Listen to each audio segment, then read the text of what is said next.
Magandang araw, Pilipinas! Sa dami ng ingay sa politika, sa dami ng opinyon sa social media, May isang tanong na gusto nating sagutin. hindi propaganda, Hindi chismis, katotohanan. Dito, walang iwasan. walang paligoy-ligoy, Sa totoo lang. Big time oil price hike na inanunsyo kahapon, April 6 at ipinatupad ngayong umaga, April 7, 2026. Magkano? Magkano ang ano? Ayan, pinakabagong Ha? ulat. Magkano Grabe. ng diesel? Pinakabagong ulat sa presyo ng langis, effective April 7, 2026, ito ang pinakamalaking itinaas sa kasaysayan ng bansa sa loob lamang ng isang linggo dahil sa tensyong US-Iran. Ayan, Mama Bing, diesel. Magkano ang diesel ngayon? Dagdag ng presyo sa diesel, ang dagdag ng 18 pesos, 80 centavos. Hanggang 19 to 80 kada litro. Grabe. Ano yan? Di 140. O, ayan na. 146 to 147.60. Apektado po talaga dito yung mga jeepney driver. Yung mga Grab kasi, mga taxi driver, gas yun. Dito, jeepney driver talaga. Ito talaga ang umiiyak na kailangan ng ayuda. At saka, Mama Bing, may mga ulat sa ilang probinsya na inaasang aabon pa ito ng 170 per Oo. litro. Grabe. Pinapa-relax Ngayong lang linggo. tayo ni BBM, ni Attorney Claire at ng Secretary of Energy na sabi nila meron daw parating na galing sa Russia. Parating pa lang po yun. Tsaka isa lang po ang refinery, yung Petron. Kaya nga, napipressure nila si Mr. Ramon Ang. Sabi naman ni Mr. Ramon Ang, kung gustong bilhin naman sa akin ng gobyerno itong Petron, willing naman ako. Ayun, ang sagot niya na hindi daw sila magpa-profit o kikita ng sobrang-sobra. Di ba? Yun ang sabi ni Mr. Ramon Ang ng San Miguel. Dapat po, lahat ng mga negosyante sana, especially, Kati, yung kanina sumakay ako sa Grab. Sabi ng driver ko, 20 to 30% daw ang kinakaltas sa kanya ng Grab. So, maawa na lang po kayo sa mga Grab driver. Baka naman habang may fuel crisis, kalahati lang po ang kunin yung porsyento sa kumpanya ng Grab. Oo nga, grabe yung dagdag na presyo ngayon, mga kababayan. Plus 4 pesos 90 centavos hanggang 5 pesos 90 centavos kada litro. Grabe. Wala na ako sumasakay na nga lang ako ng Grab Pero dati na ako sumasakay kasi gusto ko, may kausap ako. Alam niyo naman ako, gusto ko lagi ako may kausap na tao. Kawawa nga pati raw yung mga yung mga jeepney drivers are really having a hard time right now. Neto nila, 200 to 300 pesos na lang isang araw. Itong Grab driver ko kanina, Kati, ang kita daw niya sa 18 hours niya pasada 500 pesos na lang ang neto niya. Wow, Magkano po ang bigas ngayon, Kati? Diba 60 plus or 67? 60. Pinakababa yung 60. So, sa kita niyang 500, in a family of 4, 3 kilong bigas na po kailangan bawat araw dyan. 67 ang mahal. Ang 60 yung average price. Minimum wage, 600, sabihin na natin. Minimum wage 600. Ang kita ng tax Grab driver neto, net niya. Kanina sabi niya sa akin, 500. Kaya maghanap na po siya ng ibang trabaho. Grabe. Yan ang problema sa atin ngayon, Mama Bing. Kasi lahat ng presyo ng bilihin, bayad sa kuryente, bayad sa... Lahat ng bills natin Taas, tumataas. lahat. Pero Oo. ang kinikita ng mamayang Pilipino, hindi umaangat. Oo, lalo na. Diba? To stop the inflation, diba? Bilis ng taas ng bilihin. Siyempre, hindi sila papayag na tataas ang sweldo. Diba? Grabe, Kaya no? ang mungkahi ko nga, Kati, sa totoo lang total ninakaw lang din nilang taxes natin, na mungkahi ko. Those earning below 1 million, huwag na pabayarin ng income tax. Ang mungkahi ni Senator Amy Marcos, below 500,000. Yung sa akin, pero hindi po ako senador. Ano lang ako. Siyempre, tayo naman ay may sariling opinion at analysis. Below 1 million sana, wag nang kolektahin ng BIR ngayon. Parang tax relief, di ba? Yan ang sinasabi ko. Tsaka hindi na yan kailangan na batas, mag-tax relief na lang kayo dyan. Ibig sabihin na ang BIR ay pwede naman magmungkahi niyan sa ating presidente. Kung may presidente pa, siya na pala presidente. Ewan ko, hindi nga bumati nung ng Easter Sunday. Ba, Diba? Happy Easter! BBM. Oy, si BBM mga nag-greet sa akin. Hello, sir. Attorney Guanzon po, sir. Musta kayo, sir? Ha? Nag-iiling-iling siya. Hindi daw totoo, napatay na siya. Ay, hindi naman po namin sinabi, napatay na kayo. Ang totoo po, ang tinatanong ng mga tao, President BBM, ay ilabas naman ng inyong Executive Secretary ang inyong state of health dahil nasa konstitusyon yan. May right to information ng mga tao dyan. At saka, kagaya nung kati si Fidel Ramos, si President FBR, nung nagka-routine surgery siya, he was under general anesthesia, nag-report sila to the people. Napasabi siya sa Congress na siya ay mag-undergo ng surgery, that he will be under general anesthesia and therefore temporarily incapacitated. Dahil po sa konstitusyon, mga kababayan, pag ating pong Pangulo ay temporarily incapacitated dahil under anesthesia siya, ang automatic po sa konstitusyon na ang Vice President ang magti-take over automatically ng opisina ng Presidente. Hindi po ang Executive Secretary. Ang Vice President po ang may katungkulan yan. Kaya po natin tinatanong, nasaan si BBM? At ano ang status ng kanyang health? Di ba? Kasi ang payat-payat niya na. Masyado naman kasi itong problema ito, hindi niya yata kaya. Hindi niya yata kaya itong problemang ito. At saka hindi kasi pwede, kombing na palagi na lang na ang magsasalita is yung kanyang spokesperson na ang sasagot lang sa atin palagi is nasa mabuti siyang kalagayan. Bakit hindi tayo labasan ng video? Oo, na diba? real time. Oo, na diba? humahawak siya ng dyaryo. Oo. Kagaya sa Amerika, di ba? Napakahirap ba nun? Oo. Kailangan may hawak na dyaryo. Tsaka, hindi naman po sa siyempre, we are not wishing ill on the President. Yes. But we want them to follow the Constitution. Nung We naaayon want sa the batas. Malacanang to follow the Constitution. Hindi naman po sa, hindi po yan maganda, mga kababayan, that you're wishing our President ill. And gusto lang natin, pag na-anesthesia siya, take over automatically ang ating Vice President ayon sa Konstitusyon. So, dapat ang kalusugan ni PBBM ay malinaw sa publiko. Tama. Di ba? Karapatan po natin yan. At dahil po yan, dyan nakasalalay ang mga desisyon ng Office of the President. Lalo na po na may crisis tayo, kailangan po natin ng Presidenteng 24/7 alive, alert, and aware.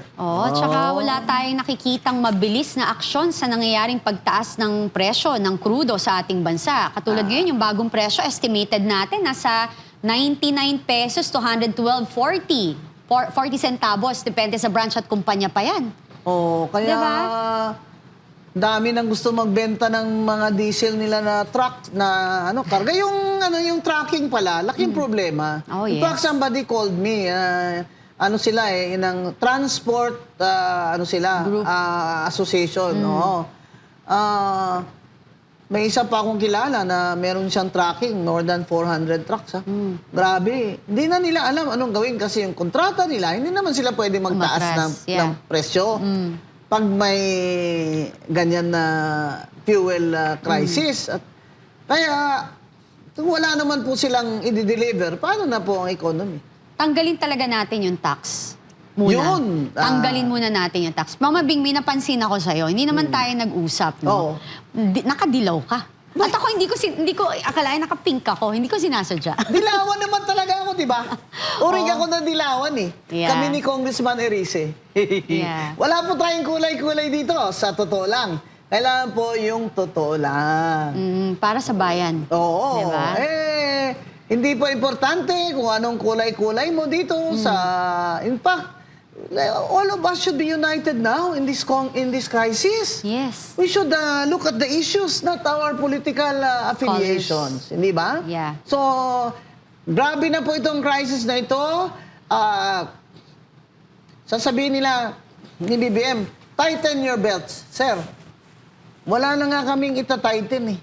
Dahil maliit na kita ng mga tao eh. Tapos tighten your belts pa. Oh, yun yung nakakalungkot, Kombing. Kasi, yun nga, inuulit ko, na lahat ng presyo ng bilihin, commodities natin, ngayon, ang krudo, is ang tataas. Pero yung way of life, living, sweldo ng mamamayang Pilipino, kinikita, hindi nag-i-improve. Kaya yung excise tax, ay tanggalin na muna o huwag kolektahin dahil 10 piso yon sa gasolina bawat litro. Diba? Yes. Yung sinasabi kong income tax below 1 million, huwag na munang kolektahin ng gobyerno. Magpa-file ka pa rin ng income tax return mo, pero Exempted muna. Parang alam na, nag-file ka lang, ganito yung income mo below 1 million, tatatakan ka ngayon na no tax due. Di ba? Yeah. So, ang iba pa hong pwedeng gawin, yung sa transport naman, alam naman natin na everybody has a problem, but yun nga yung mga Grab, baka naman pwedeng bawasan nyo naman yung porsyento ninyo. Muna, Kasi kawawa naman sila. Ha? Sabi mo nga, Mama Bing, di ba, ang bagong mahirap ngayon are middle class. Yes, the new poor. The middle class is the new poor. Sila ang nagbabayad ng malaking bloke ng tax, lalo na ang mga government employees, above, what do you call this, across the board sa kanila,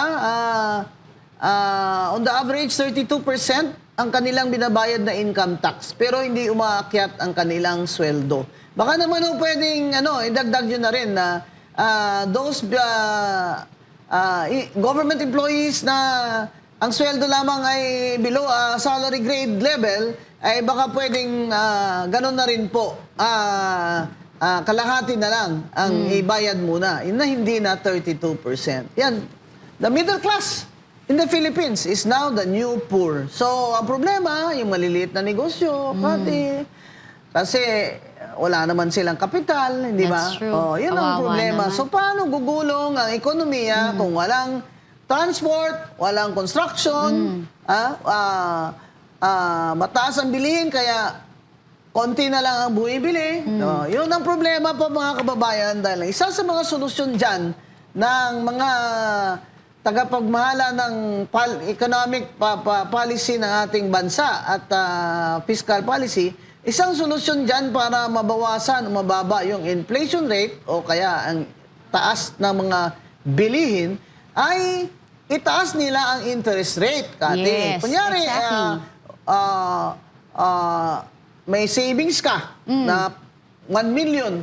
Imbis na itago mo, ipasok mo sa bangko dahil tataasan nila ang interest rate doon. Yes, sa pera pakitain mo. nila. Oo. Pakitain ng tama. So, ibig sabihin, less na naman ang gastos. Yeah. Dahil pinasok mo sa bangko di ba? Imbis na magkapital ka more sa negosyo mo, hindi naman ka kumikita ngayon ng maganda, ipasok mo na lang sa bangko and wait it out. Ayun, dahil konti na naman ang pera sa ekonomiya, ay yung tinatawag na nagko-constrict, no? Kaya, ang sunod dyan, of course, this is already given sa lahat ng around the world na nangyayari. Pag tinaas ang interest rate ng bangko para sa iyong pera, bababa ang investment, siyempre, ipapasok mo na lang sa bangko, di ba? Kaysa naman idagdag mo sa kapital mo. Kasi hindi ka kumikita Pero ang resulta naman, recession. Ay, ewan ko na yung recession na yan, PBBM. Explain mo na sa amin kung paano mo. Susolusyonan. Oo, kasi nakakapagod na po. Kami naman kami po dito tinatanong din po ng mga kababayan kung ano po ang solusyon dyan. Actually, Kaya, Mama Bing, meron na balitaan mo, maiba tayo. Today, April 7 po, ay mag-uumpisa ang oral argument sa Supreme Court about sa GAA. yung budget na may unprogrammed funds. Ano yan kaninang alas 9:30 ng umaga nang umpisa siya. Unprogrammed funds 2024, 2025. Ito yung kasong final pa noon sa Supreme Court ni former Speaker Alvarez, former Senator Coco Pimentel, at my good friend that whom I admire, the late Congressman Edsel Lagman. Pwede ba nating mapakita kung magkano yung 2024 at 2025 unprogrammed funds. Yeah, kasi yung issue na to is tungkol sa GAA nga, di ba? BICAM at saka yung sinabi na special unprogram eh. Ito ang sinabi ni Dr. Monso dyan. Professor ko yan, Katin. Ako, dumugo ilong tenga ko dyan. Calculus Economics. Gusto ko siyang ma-interview natin, no? Sana Oo nga. one day, no? Sana, oo. Pwede rin sa Zoom lang. Oh, pwede Kasi, naman, parang oo. nasa bahay lang siya pag nag-i-interview siya. Sabi ni Dr. Winnie Monsod, dating NEDA Secretary ni President Cory Aquino, dapat wala ng unprogrammed funds. Ayan. So, happy na naman ako na ako isang ayon po dyan kay Dr. Winnie Monsod. Dapat ho, wala ng unprogrammed funds kasi yan po, walang dyan, transparency. Kumbaga, hindi natin nakikita yan kung magkanong ginastos ng presidente dyan. Siya lang naman ang pwedeng mag-approve ng gastos sa unprogrammed funds. At technically, yung unprogrammed funds ay hindi naman ho pwedeng gastusin dahil wala pa hong kita. Pag may kita ng gobyerno sa revenues na unexpected, na dagdag, saka lang niya magagastos ang unprogrammed funds. Di ba? Pero, yun na nga, kina-question dito sa Supreme Court ngayon, ni na Congressman Alvarez et al. Na ito ay labag sa konstitusyon dahil wala itong limits at safeguards. Kumbaga, para itong bulsa de lobo ng presidente, di ba? Kung sa English pa, it's a kitty. Di ba? Parang, kumbaga ay Hugutin? Kukupit, pangungupit. Hindi. Huhugot siya doon Oo. kung kailan niya gusto ganitong project. Maganda, legacy project. Sige, Hindi, tsaka- kukunin niya saan program funds. Hindi, tsaka walang transparency. Yeah. Walang transparency. Kaya walang Later safeguards. release, doon Oo. nagsa-start yung for later release, parang Oo, nagagamit na pang bluff, no? Oo. Bibigyan kita, pero gawin mo to for me. Parang may mga kondisyones. Yun ang balita namin Sa na nangyayari. FLR, for later release. Ano Oo. ba yan, mga congressman at congresswomen? Ano ba yung FLR nyo dyan? For later release. Yan ba may kaugnayan sa impeachment case ng Vice Presidente? O wala naman? Pero nauso lang itong for later release nung panahon ni Martin Romualdez. Yun, Martin Romualdez na naman. Nangangati talaga ang So, abangan natin? Ano kayang kahihinatnan ng oral arguments na tong kaninang umaga, no? Oo, dapat i-live news ng SMN na yan Yeah. para ma-update ang mga tao. Yeah, correct. Kaya, sino bang makukulong? Wala pa ba nakukulong? Ayun nga, nabalitaan mo rin. Magfa-file daw si Ombudsman Boying Remulla ng kaso na plunder against kay Martin Romualdez at kay Cheese Escudero. Tataka naman ako, ba't si Cheese? Ba't hindi yung yung mga binanggit na mas malalaki na kasabwat dun sa sa Oo, si Martin flood talaga. control. Sinabi ni Saldico Oo. May ebidensya si Saldico at saka yung 18 na Marines, di ba? Oo naman. May natin sa bahay Yes. daw ni Martin Romualdez.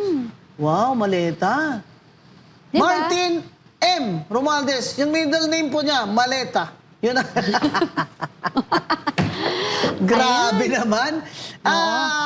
Totoo ba, Ombudsman Remulla, na talagang ipapile mo yan kay Romualdez? Di ba brand mo yan? Oo, Brand mo yan parang hindi naman ako maniwala sa'yo Pero kung gagawin mo yan, siyempre, I will praise you in my Facebook. Di ba? Talagang, at saka ibigay nyo na yung ulo ni Martin sa amin para tumigil na kami. Oo. Ibigay nyo na dahil siya naman talaga ang malaking isda. Maliban kay BBM.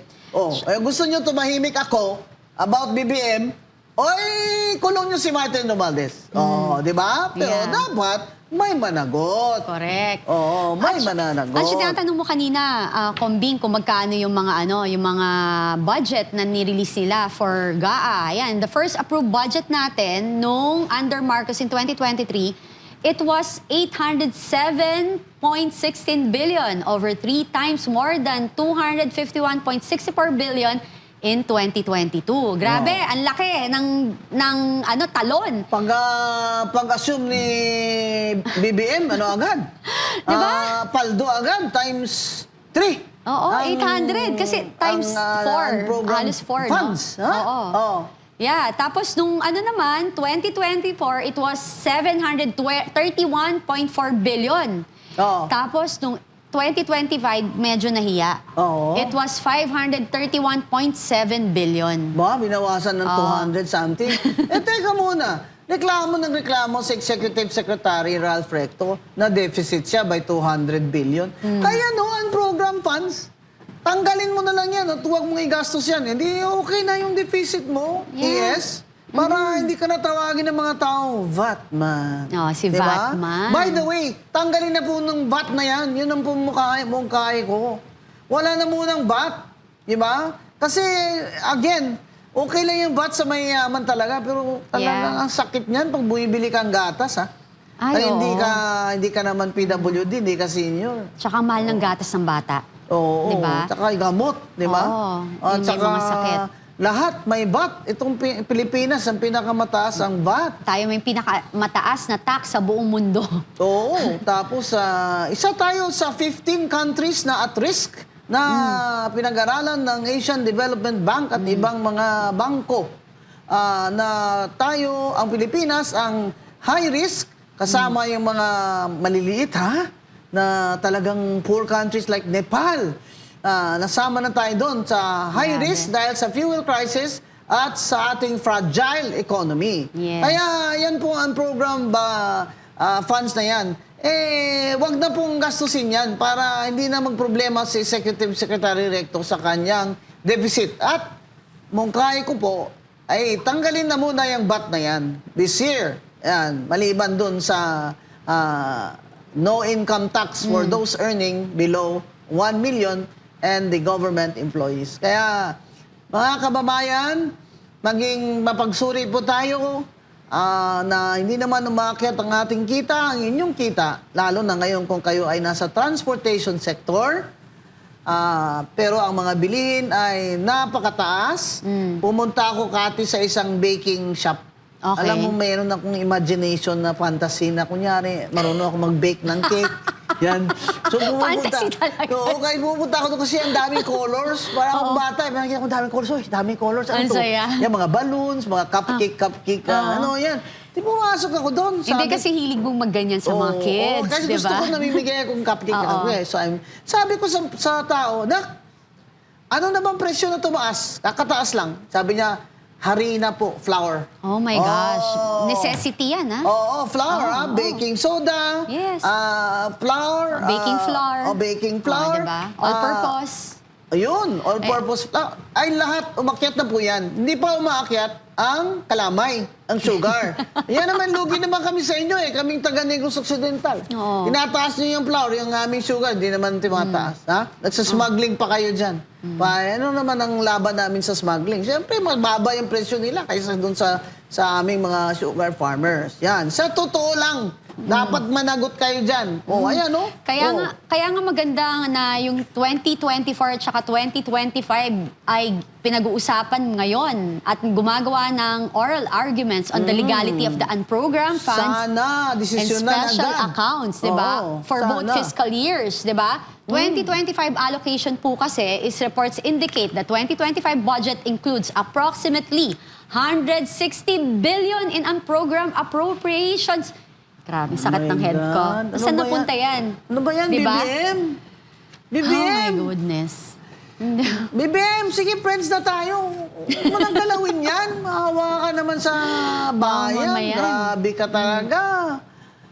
Standby funds ang tawag dyan. Ano ba yan? That's against the Constitution. Sana po, mag-ruling na ang Supreme Court dito sa ilang taon naman itong final ni na Yeah. Congressman Alvarez et al. Diba? Oo, para malaman natin kung talagang nag-exceed siya sa constitutional limits or proper na budgetary natin, di ba? Kasi nung PDAF ni Pinoy, di ba nag-desisyon din yung Supreme Court doon, yung PDAF, di ba? Ito naman sa time ni PBBM and program funds. So, Yeah, correct. let's pray and hope that the Supreme Court will resolve this and decide this issue soonest so that ma-release naman ang ating anxiety. Alam mo Yeah. kayo tayong mga Pilipino, konting konting conflict, away na eh. Yeah, Diba sa daan, correct. away na agad. Kasi may anxiety tayo eh. Meron. Yun. Kasi ang hirap ng buhay talaga sa Oo, Pilipinas. Kaya madaling, laging, dami ko nga nakikipag-away sa akin eh. Pero sabi ko sa kanila, take a number. Oo. Take a number lang kasi mababa po ang anxiety level ko ngayon. Kakabakasyon ko lang. Take a number, fall in line. Yan. Parang ako naman, di ba? Oo. Parang sabi ko, it took, nakatulong din sa akin yung 10 taon akong nabubulit na aaway eh. Battered ka eh. So, Nako. wala, parang papasok sa kabila, labas. Aba. Buntong hininga lang yan. Pero kailangan matatag. Oh, yes. Babae. Tibay. Tsaka, Kailangan syempre Oo. si God, hindi alam ng mga kababayan natin na si Combing ay takot na takot yan. Iisa lang kinakatakutang matindi niyan. Yun po. Diyos Si lang Diyos, po. si God. Opo. Kasi naniniwala talaga ako sa punishment ng Diyos eh. In fact, during the Holy Week, nanood ako uli ng Passion of Christ eh. Oo. Iyak ako. Ang ganda rin nung Chosen. Napanood mo? Chosen. Sa oo. Netflix. So Meron nice. din yung story ni Moses. Yes. Na, ayun, yung punishment talaga doon. Grabe. Sa Pharaoh of Grabe, Egypt. no? Yeah. Kasi ngayon po, ang mga corrupt, ang Diyos nila maleta. Oo. Rimowa, Samsonite. Pero tingnan mo, may namamatay. Tourister. Nagkakasakit, Sa kanila. aksidente, di ba? Oo. So, wake up yan. Diyos ang gumagawa niyan. No, hindi Diba? naman natin na gabaan unta mo. Oo, Hindi naman. Diyos yan. Pero may Diyos talaga ang kalibutan. There is a God. Yeah. Iba-iba lang ang pangalan niya. Yan, huwag na tayong bawal religion dito. Pag-usapan kasi iba-iba religion ng mga tao eh. Hindi, isa lang naman yung at least isa lang. Isa lang ang Oo, Diyos. diba? Isa lang ang Diyos. Hindi, just At saka dapat matakot po kayo sa Diyos. Kasi talagang punishment is It's real. is real. Yan. Yeah. Nabalitaan mo rin, yung bagong news is ang Iran ay hindi susuko or hindi Nako. titigil sa gera. Nako. At merong Filipinang nasawi sa missile attack sa Israel. Nako. Nakakalungkod. Condolence po sa pamilya ninyo. Opo, Kasi nakikiramay po nagpapahayag kami. po kami ng matinding pakikiramay. Opo. At even ang Department of Foreign Affairs sa pagkasawi ng isang Pilipinang nasyonal matapos tamaan ng missile attack and isang residential area sa Haifa, Israel noong gabi ng April 5. Nung Combing. napunta ako dyan sa Holy Land, ang mga caregiver dyan, Kati, puro Pilipina. Yung pushing wheelchairs, yung mga elderly nila. Oo. Kasi ito pong Israel ay favored nation tayo dyan sa Israel. Dahil, Catholic di ba country. nung digmaan, President Manuel Quezon received around 2,000 Jews na ayaw naman tanggapin ng Amerika. Yeah. Tinanggap po niya dito. Kaya marami pong testimony dyan, yung mga nabuhay, na nagpapasalamat sa atin. Kaya doon po sa Israel, the Philippines is a favored nation. Kaya po sila kumukuha ng scholars dito sa atin, taon-taon, at sila po ang mga OFW natin ay binibigyan nila ng priority. Kaya sana po sa mabuti kayong kalagayan dyan, mga kababayan sa Israel. Pero kailan kaya matapos itong... Ito naman kasi si Trump masyado namang... Mr. Oo Trump, nagagalit na po yung mga citizens ninyo. Ang laki daw ng gastos ninyo sa digmaan na ito. Hindi naman daw nila digmaan yon. Digmaan daw yon ng Israel. Oh, what are you say? Oh, Mr. Trump? Yeah, you agree with me? Yeah? Nod your head. Oh, nag-nod siya. Well, at saka yung Pilipinang namatay pala, Mama Bing, siya, ang asawa niya Israel. Israeli? Israel. Oh, taga doon talaga siya. Hindi siya OFW. Baga, resident na siya doon. Condolence po sa family. Sana nga po matigil na ito. Pero parang walang kasi ini-expect pala ni Trump na susuko agad ang Iran. Sinara pa tuloy ang Strait of Hormuz. Nilagyan ng mga mines. Tapos ang ngolekta na ngayon ng ng passage fee. At ang bayad, hindi dolyar, yuan Oo, ng ayaw China. nila ng Oo. US. Oo. Ang sabi naman ni Auntie Claire, spokesperson Claire, ay magandang balita, ang mga vessels na papuntang oil sa Pilipinas ay makakadaan sa Strait of Hormuz. Bakit po? Meron ba tayo? Meron, meron nga ba tayong Meron ba tayong ano? Meron May ba tayong vessel ba talaga? tayo for that? Oo, tsaka siyempre makakadaan pero babayad po. Yes. Additional $1 per barrel. Ano naman yan? yuan per barrel. Sakit na naman. Sakit Yeah. na naman sa bulsa at ano nga ang Tummy? Chan? Ang sakit at basta yung Kabag. Wala na makain ba? Mga Oo, tao, konti na lang. Nalipasan ng gutom. Pera mo, 500. Siyempre, kung apat kayo, ano na lang ang pagkain dyan ng mga Yeah. bata. Kaya ako po, kain ako ng kain ng munggo. Dahil nabasa ko na pag yung munggo pala, ay pwede mong itago yan ng ilang taon. Baka naman magka-arthritis ka dyan. Ayun lang, aking arthritis. Pero payo lang po sa mga nagtitipid. Yeah. Yung munggo ay may protina. Yes, At yes. sa ngayon ay mas mura pa siya. Kaya yung mga bata po, pakainin ng protina. Pero wala eh. Baka Magkano na naman ang kita eh. Baka Kakainis. pagkatapos natin sabihin mura yung munggo, biglang taasan nila. Oo nga. Ano ba, BBM? Bayaran mo na yung 203 billion mo sa estate tax ni FM. Para hindi na... Ipangayuda mo kaya yan. Payag ako dyan. Di na kita i-criticize, promise. Hindi, at saka, Kombing, sana, sa ganitong nangyayari sa buong mundo, ang hinihingi lang natin sa gobyerno is maging transparent or maging totoo sa atin, sa totoong kalagayan ng ating bansa. Para naman makapaghanda ang ating mga kababayan. Walang handa. Oo, Wala talagang time to prepare. Bigla na lang, boom, akyat ang presyo. At saka ang bagal po. Ang bagal ng desisyon. Then, nawawala pa siya ngayon na sa kaligitnaan ng everything. Kung ako yan hindi ko man sinasabing napakagaling natin, no? Kung ako yung presidente, I will show myself every single day to comfort my Yun ang fellow ini-expect ng mga Filipino. tao, Kati. 24/7, dapat nandyan si BBM. Ba't ang presidente ka tapos gusto mo matulog na mahimbing? Hindi pwede yun, di ba? Ikaw, naghanap ka ng problema Ayan, binigyan ka. Correct. Sobra-sobrang problema para mapakita ang galing mo. Ano Correct. nangyari sa atin? Mr. President, maawa na po kayo sa mahirap. Talaga pong kapit na lang sa patalim ito. Sinabi ko ba sa'yo, Kati, yung parlor ko nagsasara ng 4 o'clock. Dahil takot ma-hold up. Ay, oo, nakwento mo. Grabe, ganun nga. Tapos, nabalitaan mo ba, Mama Bing, yung bata na 5-year-old na nilaslas yung leeg? Pinuntahan ata yun ni Grabe na. Di ba? Nalaslas yung leeg, sinaksak. Oo, Nahuli na ba? nahuli na. Ay, So, grabe. nilaslas yung leeg, sinaksak, nilabas daw yung bituka. Tapos, hindi raw niya kilala yung tao. Ano ba Diba? ito? Addict ba ito? Ano yung mga addict na naman? Happy days are here again kayo, Grabe kayo. Grabe kayo. Eto na nga, pinatawag ng House panel ang mga dokumento sa Mary Grace Piatos at buwis ni Sara Duterte. Naglabas ng supina ang House Committee on Justice upang kunin ang mga dokumento kaugnay sa paggamit ng confidential funds ni Vice President Sara Duterte. Kabilang ang mga papeles na may pangalang Mary Grace Piatos at iba pang questionableng tumanggap umano ng bayad.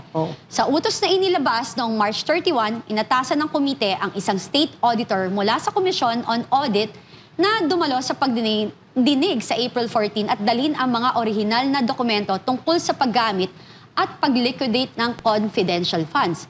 Kabilang sa hinihing dokumento ang mga ebidensya ng pagbabayad sa mga pangalang Mary Grace Piatos, Milky Secuya, Cocoy Villamin at Irene Tan. Kinestyon ng ilang mambabatas ang pangalang Mary Grace Piatos dahil tila hango ito sa mga brand ng pagkain. Nauna nang kinumpirma ng Philippine Statistics Authority na walang ganitong tao sa kanilang record at walang birth marriage to death certificate. Siyempre. Kasama rin sa pinapasubpina ng komite ang mga dokumentong may hindi mabasang pangalan. Kulang ang detalye, walang pirma, walang petsa, o yaong tila imposible umanong naiproseso ang pagbabayad. Hiniling din ng mga record, ang mga record na may petsa sa panahong wala umanong confidential funds na maaring ilabas ang Office of the Vice President. Saklaw ng subpoena ang mga transaksyon ng confidential funds ng Office of the Vice President at Department of Education mula sa 2022 hanggang 2023. Kabilang dito ang mga cheque, disbursement, vouchers, liquidation reports, certifications, accomplishment reports at patunay na pagsusumite ng mga dokumento sa Malacanang, Senado at Kamara. Hinihingi rin ng mga transaksyon ng cheque at voucher mula sa December 2022 hanggang July 2023. Pati ang liquidation reports, mababing, at mga sinumpaang sertifikasyon ng mga opisyal na may pananadugutan. Ano pong comment mo dyan, mamabing?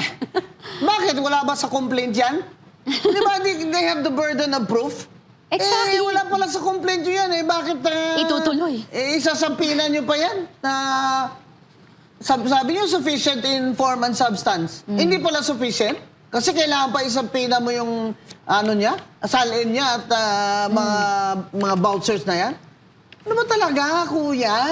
Abogado Diba? ba yung mga nandyan? Ano ba? Sufficiency in form and substance. Tapos magpasasampina pa kayo. Iakyat nyo na yan sa Senado para mag-trial na kayo doon. Dahil bawal sa House of Representatives. Hayon sa konstitusyon. Bawal yan na mag-mini trial kayo dyan. Dahil ang trial ng impeachment ay solo lamang na kapangyarihan ng Senado. Ayun, itong mga Mary Grace Piatos na pangalan sa confidential fund. Sinabi ko na yan, Cathy, doon sa YouTube ko noon video sa Facebook. Na sa liquidation kasi, pwede naman siya for security reasons na maglagay ng mga pseudonym. Kumbaga ay alias na mga pangalan. Pero meron siyang totoong tao na nag-receive ng mga funds na yan. Ngayon, itanong natin sa COA, bakit kayo nag-unmodified opinion sa confidential fund ng Vice President? Kung may mga pseudonym dyan. Di ba? Dahil allowed naman yan. Kasi nga, that's confidential fund. Allowed yan as long as meron namang patunay na citizens na kukorespond doon sa pseudonym na Mary Grace Piatos.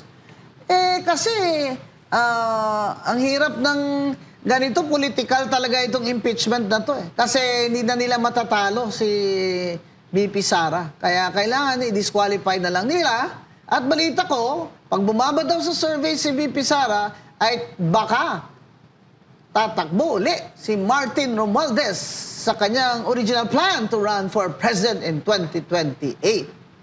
Lord. Nako. Diba? Meron Have akong may mercy. naririnig ako na term, hindi naman ako abogado, no, Attorney Granson. Gusto ko itanong, may ituturi bang usurpation of authority, usurpation of authority or power ng Senado? Oo. Ang ginagawa ng nakalagay Kamara? sa konstitusyon ng trial of the impeachment cases lies solely on the Senate. Di ba? Kay Chief Justice Davide noon, impeachment sa kalaman sa kanya. Sa kay Chief Justice Corona, di ba? Ang trial doon sa Senate. Kay ERAP, di ba? Doon sa Senate. Yeah. Doon sila ngayon magpakitaan ng ebidensya at magko-cross-examine doon. Ito, sabi nga ni Halatang-halata, no? Congressman Rufus what is the basis of this in the Salin? Sabi niya kay Congressman Ridon. Sabi niya, well, there's no basis. How can you subpoena? Yeah, abogado. Pambira naman, para namang hindi tayo nag-practice niya nasa court of law, Paano mo isampina yun wala kang basis? Lalo na dyan, impeachment dyan.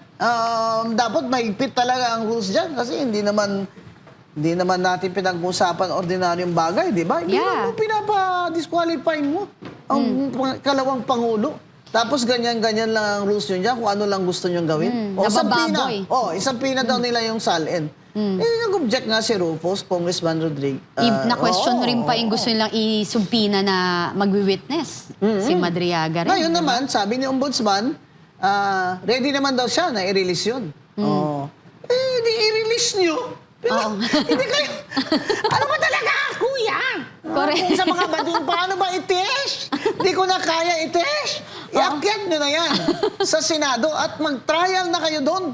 So, you're wasting our taxpayers' money. Exactly. Di ba sinasayang nyo sa kaligitnaan crisis ng na. Oo. gera.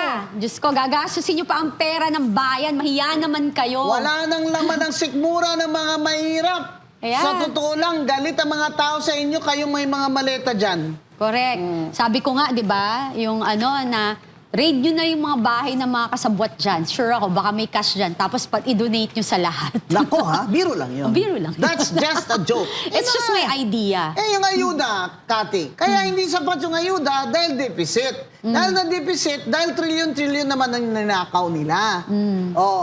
Tapos, wala namang nakukulong na malaking isda. Di ba? Correct. So, Correct. kung hindi tayo ninakawan, nag-crisis tayo ng ganito, walang Hindi, problema ito. Kasi at saka- kaya ng ating government funds yan na mag-ayuda ng tama sa mga tao. Naiirita ako, Kombing, kasi gigil na gigil sila sa 120 million, pero ayaw nilang pag-usapan sa Kamara ang trilyon na nawawalang Correct. confidential fund. 129 million. 129, 1.3 trillion na flood control Yung projects. kay VP Sara, 129 Oo, million. di ba? At saka confidential fund lang. Yes. Grabe kayo. Oo. Yung plunder, dapat may transaction yon.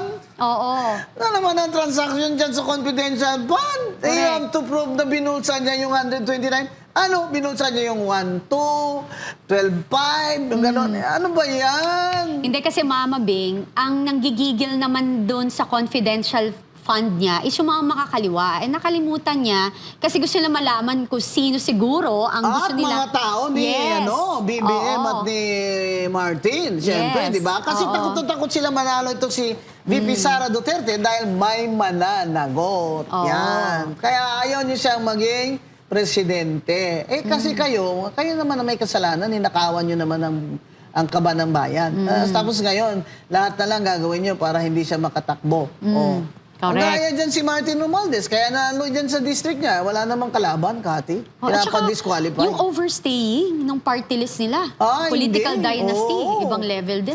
Four terms na ito ni Yeda Romualdez, mga kababayan.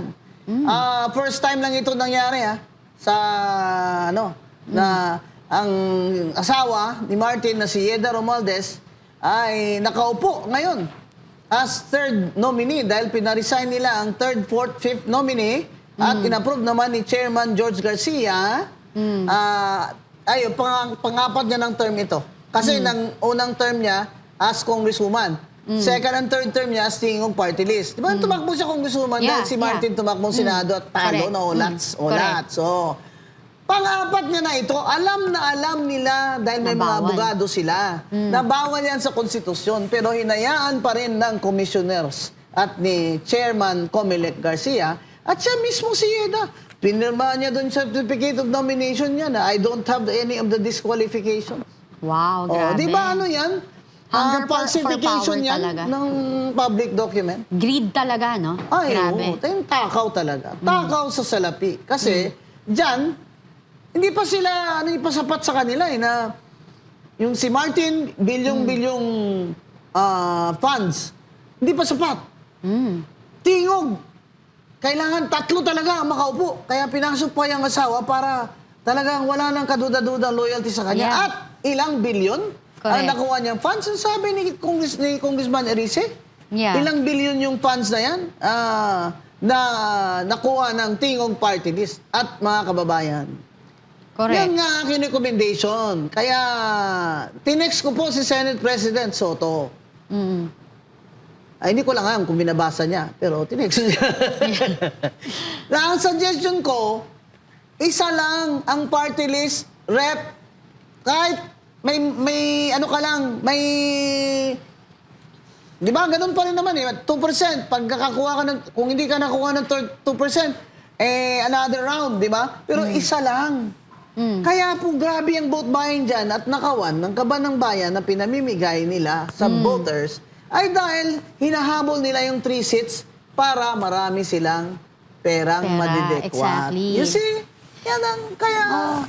Masama Grabe. talaga yung ginawa ni Martin Romualdez at ang asawa niya. He put her at risk. Diba? Yeah, Imagine oo. violating the Constitution and the law. Yeah. May mananagot talaga dapat. Hindi May managot. Dapat may managot. Kaya ayaw nila si Sara Duterte manalo eh. Kaya ito yung impeachment. Pero again, when you look at all these things happening in the House, at Bibo si Congresswoman Luistro, yeah. wala pong naniniwala na totoong fairness ninyo dyan o due process ninyo. Wala na pong naniniwala dyan. Oo. Kaya, mabuti pa, iakyat nyo na po yung kaso, ang tinatawag na articles of impeachment, doon sa Senado at doon na po kayo. Magpagalingan na po kayo ng ebidensya doon. Kasi sayang ang pera ng bayan, di ba? Yung imbis na Panahon. gagamitin nila dyan sa hearing na gagawin nyo, gamitin nyo na lang sa mga taong naghihirap. Example dyan, wag na kayong kumobra ng sweldo at yung inyong sweldo ay pamigay nyo ng ayuda dyan sa mahihirap sa distrito nyo. Di ba? Correct.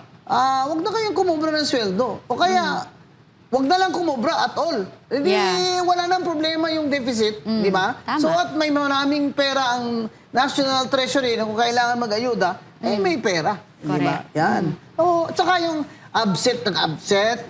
Si Ay, oo Martin nga. Romualdez, si Yeda, tsaka yung anak. Absent pero ng attendance, present. Ano ba yan? Meron ako eh. Meron ako, nakita ko. Yeah. Nakalagay present, 3 sila. Absent naman kayo. Ba't kayo kumukobra ng sweldo? Oo. di ba? Grabe rin, mamabing yung inflation. Sumipa na sa 4.1% noong Marso dahil sa mahal na krudo at pamasahe. Sumipa sa 4.1%, di ba? Halos doble na yan ng 3 months ago. Yeah, ang inflation noong March dahil sa pagtaas ng presyo ng krudo at gastos natin, di ba? Sa transportation ayon sa Philippine Statistic Authority. Kawawa ang mamamayang Pilipino. Di ba? 2.4% lang ang inflation noong February. Tama. Isang buwan lang, halos doble. Tapos pinagmamalaki ni BBM na inflation rate is down. Ganyan. Ano na ngayon? Dahil inflation rate is double Tapos in less sabi than 2 months. sasabihin ni Auntie Claire, okay pa tayo. Okay lang kayo dyan, ma'am. Kasi may sweldo kayo. Napakalaki laki naman ng sweldo sweldo nyo dyan niya. sa USEC Pakalaki Grabe. Ibang level ang inflation natin. Kawawa talaga. Yung akala nila, yung mahihirap lang talaga, pero yung middle class, yung grabe yung tatamaan ng matindi dito. At lagi na lang nila pinapasa yung kanilang obligation sa LGU. Yes. LGU daw mag-ayuda. Ay kawawa naman. Pero maganda yung ginawa ni Mayor Isko Baka nabasa niya yung Facebook ko Suggestion Bakit? ko Anong yun ginawa niya? Na imbis na mamigay ka lang, magkano average nakita ng jeepney driver, ibigyan mo na lang, Mayor. Tapos kargahan ng gasolina yung jeepney nila at paikot-ikutin sila na Manila residents ay free. Yeah, Di ba? correct. Alam nyo naman kami ni Mayor Isko kasama namin yan sa alumni ng Harvard Kennedy School of Government. Kaya tingnan nyo. Correct. Mga magagaling na idea. Ngayon, hindi naman kaya ng ibang mahirap na city yan. Di ba? Correct. Pero Yun. kayang-kaya yan ng Quezon City, Pasig, malalaki. Yeah. Makati, kayang-kaya yan. Sana po ay sumunod sila sa mga magagandang ideya para naman po mga tao wala nang pamasahe. Di ba? Oo, dapat talaga kung ang mga nakaupo sa gobyerno, kung may malasakit kayo sa mga taong bumoto sa inyo, pagaanin nyo ang kabuhayan nila, especially now. Yung mga local government, maghanap po kayo ng paraan para mapagaan ang kalagayan ng ating mamamayan ngayon, lalo na ngayon sa krisis na nangyayari sa atin, kahit alam natin na may hindi na nga talagang in denial na wala raw, okay pa tayo. Hindi tayo okay. Don't say that.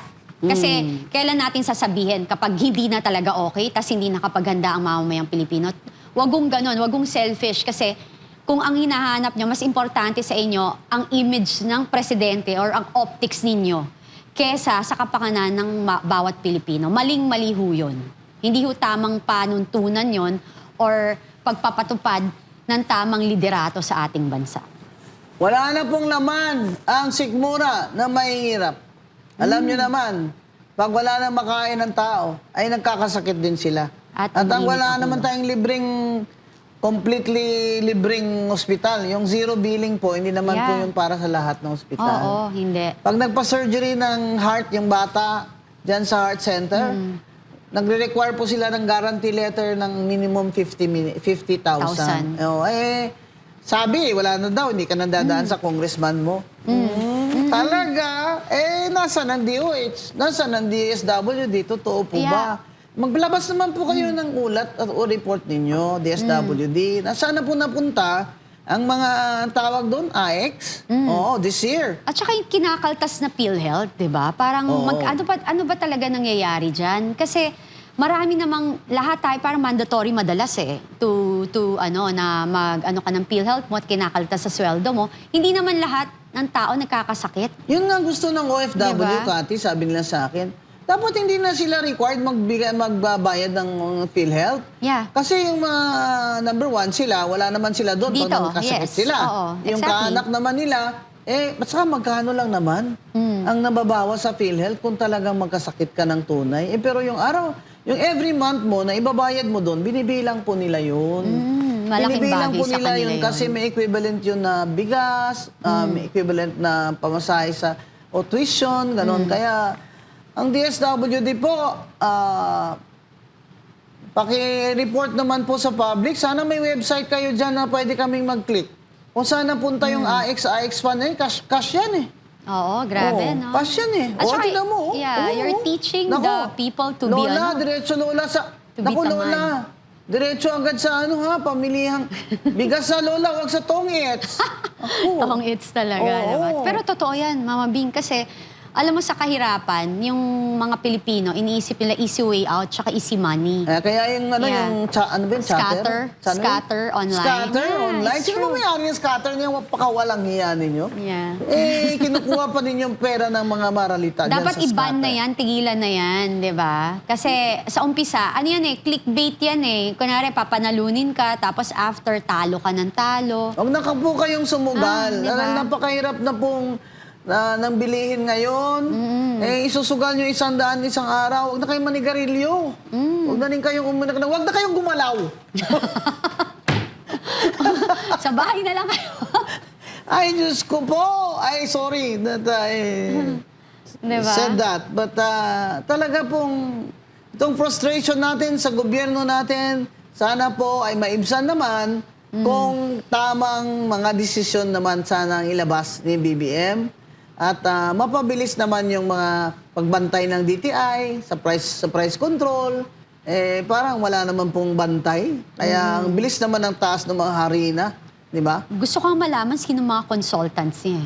No. Di ba? Pinapakinggan niya ba o meron talagang nagmamando na hindi siya? Yun kasi yun di ba? Sabi ni Dr. Monson, di ba? She is not hopeful that in 2 years, our economy can recover. Nako. Because the people around Bongbong are not competent. Yeah. Kaya, Well, mga nakita naman. kababayan,